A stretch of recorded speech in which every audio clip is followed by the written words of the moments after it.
روب دا کہاں ہے سلطنت ختم. اس کے بعد فلاں بادشاہ آیا فلاں بادشاہ آیا کئی بادشاہ آ گئے. اب اس بار یہ بادشاہ ہمارے تمہارے مذہب والا ہے. آپ کا کیا مذہب ہے؟ انہوں نے اپنا مذہب بتایا. بھائی تم صحیح کہہ رہے ہو. ہم کیوں ڈر رہے ہیں بھائی؟ ہم کیوں غلط بولیں گے؟ اپنے مذہب کے خلاف کیوں بولیں گے؟ بہت مطمئن ہو گئے. اب کہا کہ آپ کہاں رہتے ہیں؟ چلو بادشاہ کے پاس لے گئے. کیا کہ ان کو بادشاہ کے پاس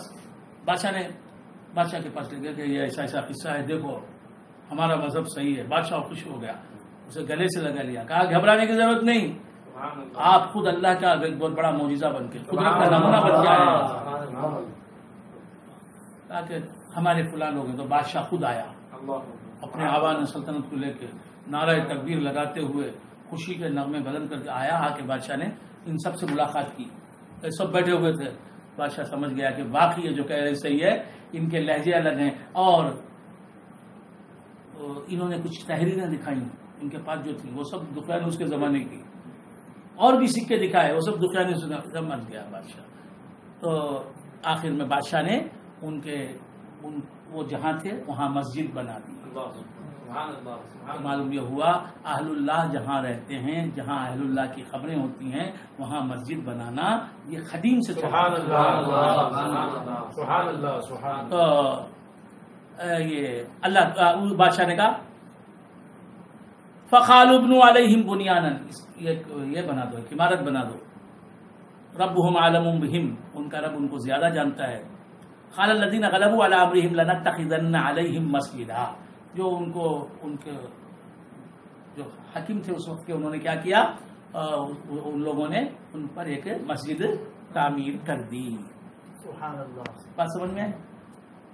سيقولون ثلاثة رابعهم كلبهم ويقولون سبعة ثامنهم كلبهم خمسة سادسهم كلبهم رجما بالغیب.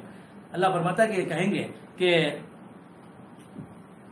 وہ 3 تھے اور چوتھا ان کا کتا تھا، اور لوگ کہیں گے کہ وہ 5 تھے، چھٹا ان کا کتا تھا. یہ غیب کے تعلق سے اپنی اپنی باتیں بتا رہے ہیں. خر ربی عالم بعدتہم، اے مصطفیٰ تم فرماؤ کہ میرا رب ان کی صحیح عدت جانتا ہے. گنتی صحیح وہ کتنے تھے، 3 تھے کہ 4 تھے کہ 5 تھے کہ 6 تھے کہ 7 تھے. ما یعلمہم الا قلیل، لیکن اللہ کے بندوں میں بھی بہت تھوڑے بندوں کو اللہ نے ان کی عدت، ان کی گنتی بتا دی. حضور کو معلوم ہے کہ کتنے تھے. تو یہاں تک اصحاب کہف کا واقعہ ہوا. اللہ تعالیٰ فرماتا ہے کہ کچھ آیتیں چھوڑ کے میں عرض کر رہا ہوں. وَلَبِثُوا فِي كَهْفِهِمْ 300 سنین وازدادوا تسعا. اور اللہ فرماتا ہے جیسے میں نے عرض کیا کہ وہ اپنے غار میں کتنے سال رہے؟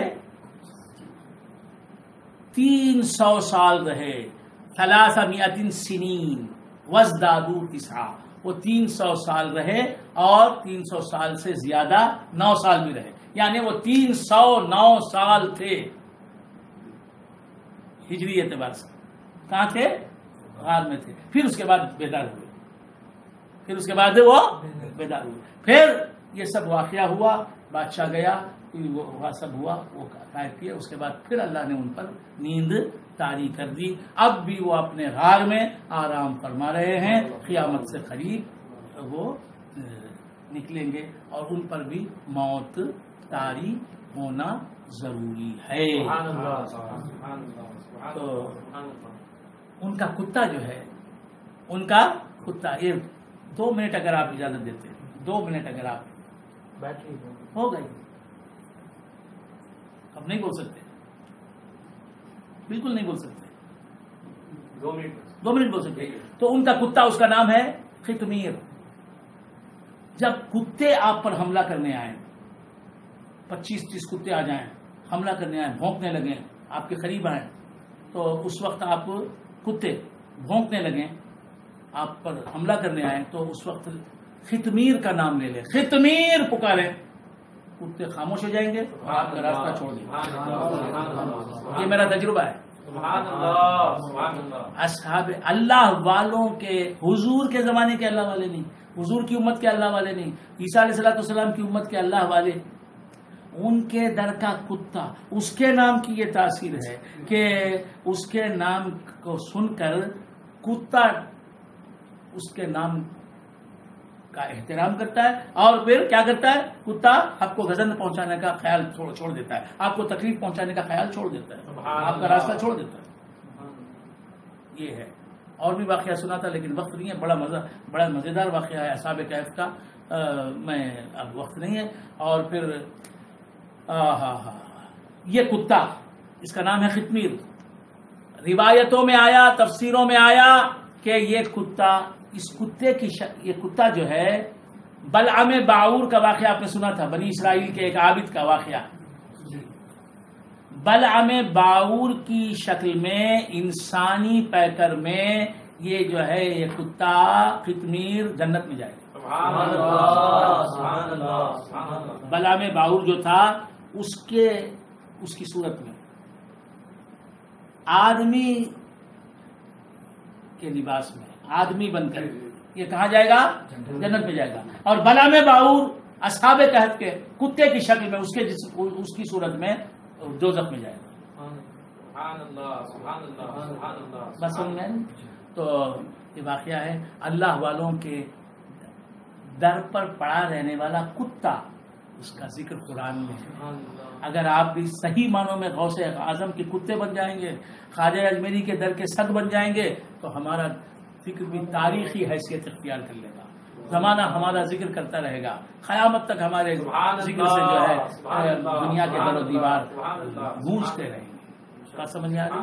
اب ایک بات آپ سے جو ضروری عرض کرنی ہے وہ یہ کہ عید کی نماز جو ہے وہ کرونا کی وجہ سے جو لاک ڈاؤن ہو گیا ہے، اس لاک ڈاؤن کی وجہ سے عید کی نماز مسجدوں میں ہم نہیں پڑھ سکتے، اس لیے کہ اذن عام ایک شرط ہے جمعہ کے لیے بھی اور عیدین کے لیے بھی. اذن عام کا فقدان ہے، اذن عام نہیں پایا جا رہا ہے، اس لیے اذن عام کے بغیر مسجدوں میں جمعہ نہیں ہو سکتی اور کیا کہتے ہیں عید کی نماز بھی نہیں ہو سکتی. مختصر عرض کر رہا ہوں. لہذا آپ مسجدوں میں اجتماع کرنے کی نہ سوچیں، مسجدوں میں جمع ہونے کی نہ سوچیں، اور مسجدوں میں نماز چونکہ یہ قدرت کی طرف سے عائد ہوئی ہے، یہ صورتحال ہم پر نافذ ہوئی ہے، لہذا ہمارا ارادہ تو یہ تھا کہ ہم عید کی نماز مسجد میں جا کے جس طرح ہر سال پڑھتے ہیں اس طرح پڑھیں گے عید الفطر کی نماز. لیکن اللہ تبارک و تعالیٰ نے حالات کچھ ایسے پیدا کر دیے، ہمیں اپنے رب کے فیصلے سے راضی رہنا چاہیے اور ہم راضی ہیں. ہمارا ارادہ تو تھا کہ نماز ادا کریں. اللہ تعالیٰ کے کرم سے کچھ بعید نہیں، اللہ سے امید واسق ہے کہ اللہ تبارک و تعالیٰ ہم عید کی نماز پڑھنا چاہتے ہیں لیکن حالات ہمیں اس کی اجازت نہیں دیتے، ہمیں اس سے روکتے ہیں. تو اللہ ہم اگر چاشت کی نماز پڑھ لیں تو اسی چاشت کی نماز کی وجہ سے اللہ ہمیں عید کی نماز کا ثواب عطا فرمائے گا. تو مسجدوں کو نہ جائیں، مسجدیں کھلی نہیں رہیں گی، مسجدوں میں عید کی نماز نہیں ہوگی، یہی سننے میں آیا ہے. لہٰذا مسجدوں میں جا کے جھگڑا کرنا کہ کھولو مسجدیں ہم عید کی نماز پڑھیں گے، خیر ایسا تو نہیں کریں گے. تو ہمارے پیر بھائی ہمارے مدراس کے رہنے والے اور کرناٹک کے رہنے والے، تمل ناڈو، کرناٹک، آندھرا پردیش اور ہمارے پورے ہندوستان کے اور دیگر مقامات کے رہنے والے، ہندوستان کے رہنے والے جو ہیں ان کو تو معلوم ہے کہ صورتحال کیا ہے. تو پورے ہندوستان میں لاک ڈاؤن کا یہ ہے منظر ہے. لہذا اپنے اپنے گھروں میں عید کی نماز تو نہیں ہو سکتی. اپنے اپنے گھروں میں چاشت کی نماز 2 رکعت یا 4 رکعت چاشت کی نماز آپ پڑھ لیں. بات سمجھ میں آ رہی ہے؟ الگ الگ پڑھنا پڑے گا، جماعت کے ساتھ نہیں. وقت سورج نکل کر اچھی طرح بلند ہونے کے بعد، یعنی یوں سمجھیے کہ اشراق کی نماز کا جو وقت ہوتا ہے وہ وقت، مطلب یہ کہ سن رائز جو لکھا ہوتا ہے نا، سن رائز کا وقت جو لکھا ہوتا ہے، طلوع آفتاب کا جو وقت لکھا ہوتا ہے، اس وقت کے 20 منٹ بعد اشراق کا وقت شروع ہو جاتا ہے. آپ حضرات اشراق پڑھ کر اس کے بعد چاشت کی نماز بھی پڑھ لیں، کم سے کم 2 رکعت، 4 رکعت بھی پڑھ سکتے ہیں، 4 رکعت ہی پڑھ لیں. پڑھ کے اللہ تبارک و تعالیٰ کی سے دعا کریں کہ اے اللہ اس صورتحال کو بدل دے، اس کرونا کی پریشانی سے ہمیں نجات عطا فرما. گھر میں عید کی نماز نہیں ہو سکتی، گھروں میں عید کی نماز، کیونکہ گھروں میں بھی جو ہے اذن عام نہیں پایا جاتا، لہٰذا گھروں میں عید کی نماز نہیں ہو سکتی. گھروں میں تنہا آپ نماز چاشت پڑھ لیں، سورج کے طلوع ہو کر 20 منٹ جب ہو جائے تو سن رائز کا وقت جو لکھا ہوا ہوتا ہے اس وقت کے بعد 20 منٹ گزر جائیں تو آپ چاشت کی نماز پڑھ لیں. اور اس طرح اللہ تبارک و تعالیٰ یہ چاشت کی نماز عیدین کی نماز کی برابری نہیں کر سکتی. عید الفطر کی جو نماز ہوتی تھی ہر وقت ہوتی ہے اس کی برابری تو نہیں، اس کے برابر تو نہیں ہو سکتی، لیکن جو ہے اللہ تعالیٰ سے امید ہے کہ اس کا ثواب اللہ تبارک و تعالیٰ عطا فرمائے گا، برکت ملے گی آپ کو. نماز نہ پڑھنے سے پڑھنا بہتر ہے. عیدین کی چاشت کی نماز پڑھ رہے ہیں آپ تو اگرچہ کہ یہ نفل ہے، واجب نہیں، تو چاشت کی نماز نفل ہے. اگر کوئی نہیں پڑھے گا تو بھی وہ گناہ گار نہیں ہوگا. عید کی نماز تو اس پر واجب ہی نہیں، وجوب ساقط ہو گیا اس پر. تو ان باتوں کو ذہن نشین رکھیں. انشاءاللہ کل بھی میں آپ کی خدمت کرنے کے لیے حاضر ہوں گا. اب جو حضرات سن چکے ہیں وہ کل بھی سننے کے لیے جمع ہو جائے. وآخر دعوانا الحمدللہ رب العالمین. میں دعا کرتا ہوں کہ ڈاکٹر سجاد ظہیر رحیمی شاہ عامری، ڈاکٹر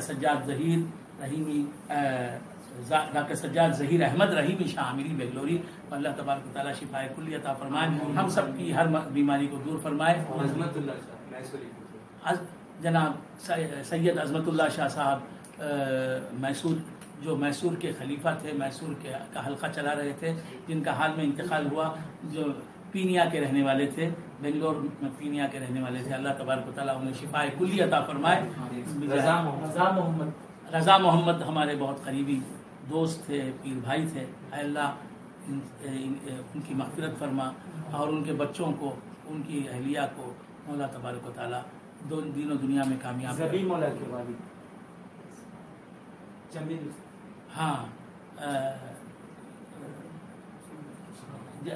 جمیل صاحب بیمار ہیں.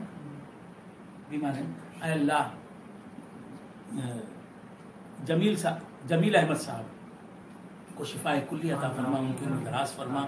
جن حضرات نے مجھ سے دعا کرنے کو کہا ہے اے اللہ انہیں دونوں جہاں کی سعادتوں سے مالا مال فرما.